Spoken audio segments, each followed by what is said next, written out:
she's not just a footnote in Krishna's story. She's actually the completion of it.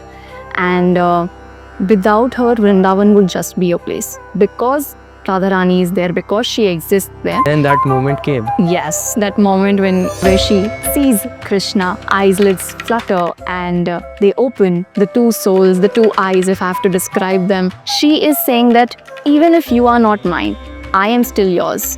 Vrindavan is now actually the place of divine love.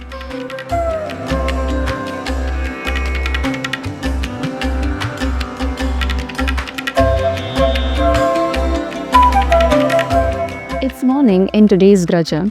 Pilgrims are already walking their parikrama path around Barsana, barefoot on the soft dust. The bells in the temples are ringing and the people are calling out Radhe Radhe as they pass by. There are flowers which are very fresh, ghee lamps and the rain-washed earth. Now imagine this place 5,000 years ago. No marble temples, no paved paths, no crowd, no loudspeakers, only fresh open lush fields, dense forests and Yamuna Maiya winding through the small little town of Rawal. Hi, this is Asta Hi, this is Ansh. and we welcome you to the very first episode of Stories Stories of the Blue Boy. Now imagine this 5,000 years ago.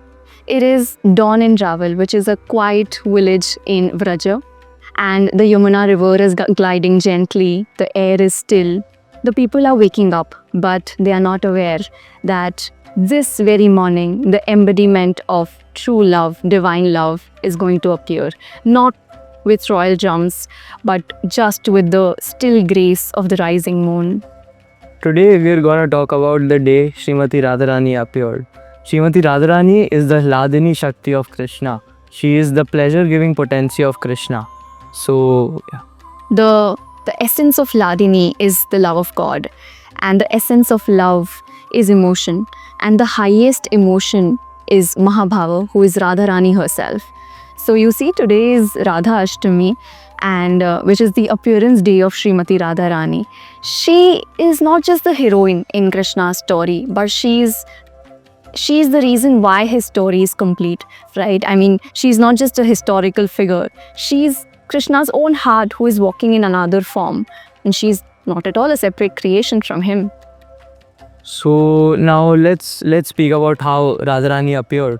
So Radharani, she doesn't have to take birth, but the way she appeared to help Krishna in his pastimes is very unique, and this is described by the Goswamis in many shastras. So one day at dawn during Mangal Aarti time, King Vrishabhanu, he set towards the banks of Mother Yamuna, and at the banks he spotted this one radiant light coming out of this huge lotus with 1,000 petals.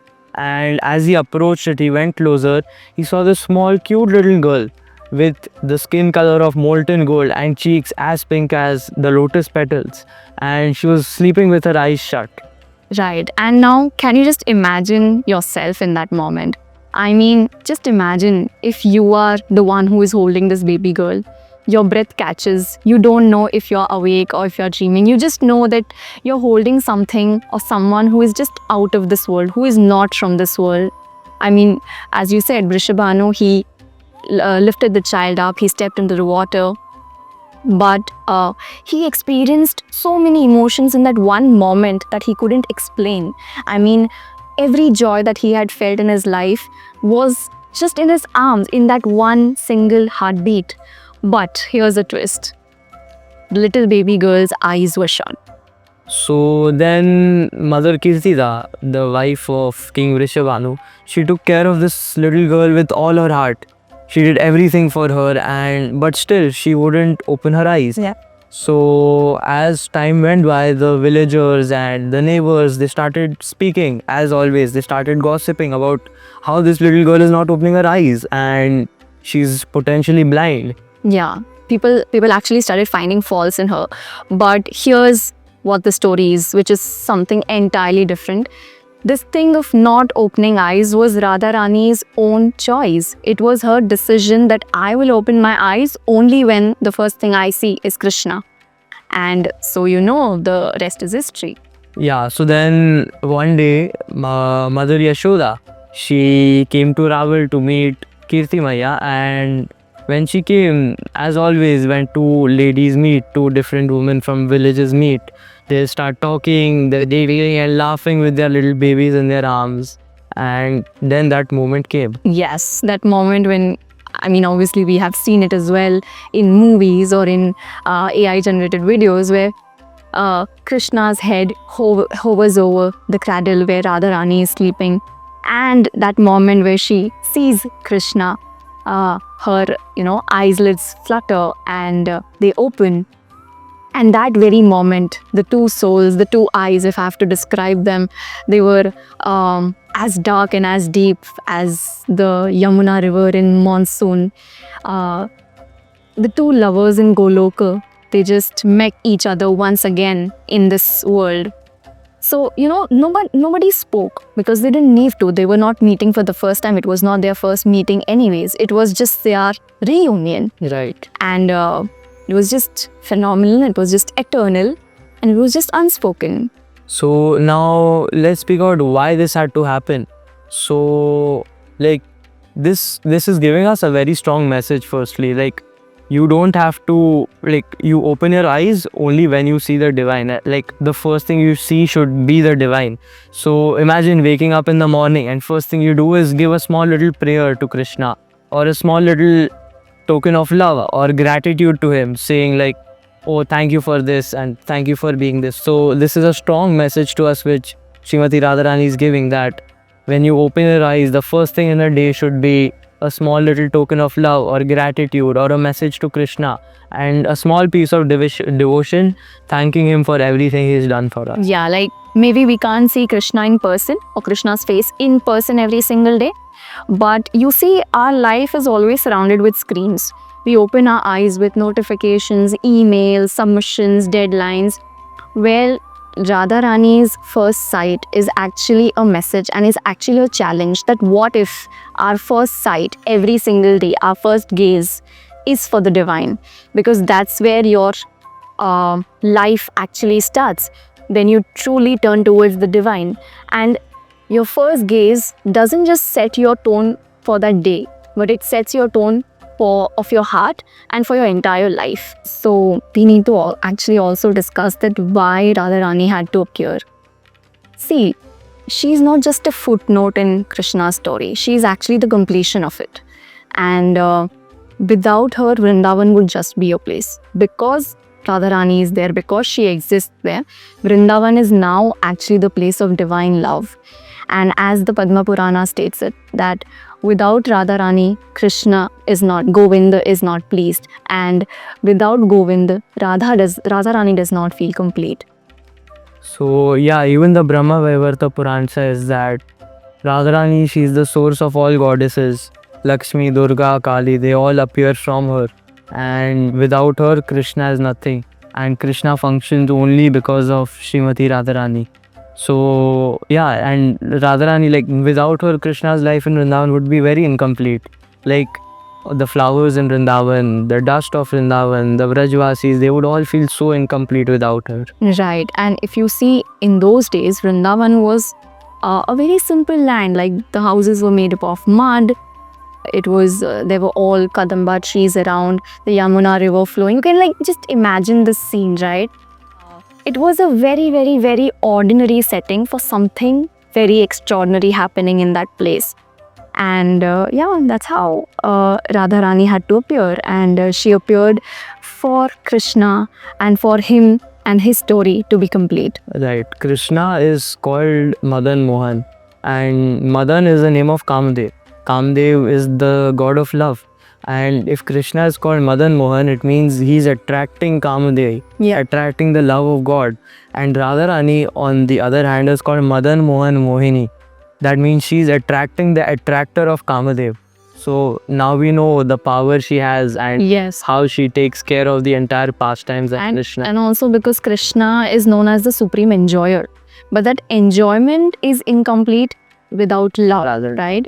And for that unconditional, pure, divine love to be embodied, the embodiment is necessary. And that embodiment that we are talking about is Srimati Radharani. Right. So even if you're not like fully into the scriptures and everything, Radharani's love, it teaches us that it should like our love for our love should be so strong that it should naturally point towards the divine. It should naturally point towards Krishna. Exactly. And her love is selfless, it's fearless, it's very loyal towards her love. She is saying that even if you are not mine, I am still yours. Even if you are not there physically with me, like your presence is not there, I still remain yours. Not in this moment, not today, but every single day, each day, for this life and for the lives to come. So you see, it's today's love, what the generation, not just the generation, but in the world that we live today, the love is very fake. It's based on fake desires and it's not fearless. It has lies attached to it. What do you have to say about it? Yeah, so like in today's generation of like what situationships and nanoships and breadcrumbing, I don't know what all, like it's always about, oh, I'll give you this, I need this back. Yeah. Like it's always a give and take relationship. Yes. Whereas Radharani's love for Krishna was only giving. She never expected anything from him. But like she always was like she was giving everything to him. Like everything she had was for him. Like she didn't want anything back from him. Like if you see, honestly speaking, majority, let's not generalize it, but majority of the people today, they're not in relationships in this world. They are in situationships where, you know, it's a halfway thing. Like I would text you it at 2 a.m. I would send you memes, and I would do everything. I would hang out with you. But then I would not say that, you know, this is commitment. I would not commit to you fully. It's a half in, half out thing. Whereas Radharani's entirely life was dedicated to Krishna. So entire love was dedicated to her. So we cannot even compare her love with ours. There are many people today that I see who, you know, for their convenience, they use Radha and Krishna's love name, that okay, you know, I love you as much as Krishna loved Radha. And I somewhere feel that it's an insult to them, because as you said, their love was never give, take, exchange. It was not transactional. This is not trade. It's something that comes out, you know, when you are in love with someone, you give something very voluntarily, right? And that person as well, if that person loves you, they also give you very voluntarily. You don't have to ask them. And there you have to ask, there is no love. Right, like imagine you're waking up in the morning and one day, like you just out of love for someone, you make them breakfast or write an email for them maybe. Yeah. And do not expect anything in return. Like Yes. that would be so cool, like people helping each other out and like, you know, like just doing somebody else's work without any expectations. But in today's world, situationships again, nanoships and the so-called relationships who are compared to Krishna and Radharani, who are the supreme personality of Godhead, and like they like people wouldn't think twice before doing that comparison and wouldn't understand the essence and how deep Radharani and Krishna's love is and how it's not comparable to like earthly people. Yeah, I mean, Radharani's love wasn't about negotiation. Today, people very much negotiate. As I said, there was never alignment of expectations between them, that, you know, I expect this from you, or you are expected to do this for me. And people very conveniently again use their name also for separation. Like when they want to get into a relationship with someone, they would say, you know, that I love you, like they are love. And when they want to get separated, the one party says that, you know, even Radha and Krishna had to separate. But they fail to understand this part, and it hurts me the most, that Radharani's love was not about loving in that moment. You see, it was about loving forever. Forever, the word that today's world doesn't understand. It was about loving even in the moments when your feelings fluctuate, which happens most of the time today. So yeah, like people so normally and so casually use hashtags like, oh, Radha Krishna love, and like that comparison is the worst thing ever, and it's basically an insult to the supreme personality of Godhead, and you're giving so much aparad like without like unknowingly, without knowing that you're doing such a bad deed. Because their love wasn't casual, it wasn't vague. Right. Today's love are all based on casualities, they are based on convenience, they are based on comfort. It's like, I'll tell you simply, people want to have that comfort of love, but they don't want to take the responsibility of devoting toward Right. love. And situationships, if you see, in the beginning they feel very good, very very much in love, because you are getting all of the comfort and everything without actually devoting to it, without the hard work of loyalty, without the hard work of sacrifice. It's like we are together, but we are apart as well. You see, It's basically just sense gratification at this point, trying to like gratify their own bodily needs and etc. Yeah. and that's why I think the major problem today is that people confuse attention to affection Right. and chemistry to commitment. Right. And people very conveniently enter your lives when they want, and they leave saying that we have compatibility issues, or we have I'm not comfortable with you. But they fail to understand again that if you want the comfort of love, you have to bear its cost, Right. right? Now, let's speak about why we're always saying Radhe Krishna and not Krishna Radha, because this is a very crazy thing that we're always saying Radha Krishna or Sita Ram. So we're always taking Radharani's name before Krishna. So why is that so? So firstly, Krishna is incomplete without Radharani, and when you take Radharani's name first, Krishna feels the pleasure, and when you take Krishna's name, Radharani feels the pleasure. So to satisfy Krishna, we are always taking her name first. And that's why also I feel that it's the reason why their love endures beyond time and beyond the universe, because it's the most radical commitment that the universe has ever experienced or will ever experience in this life.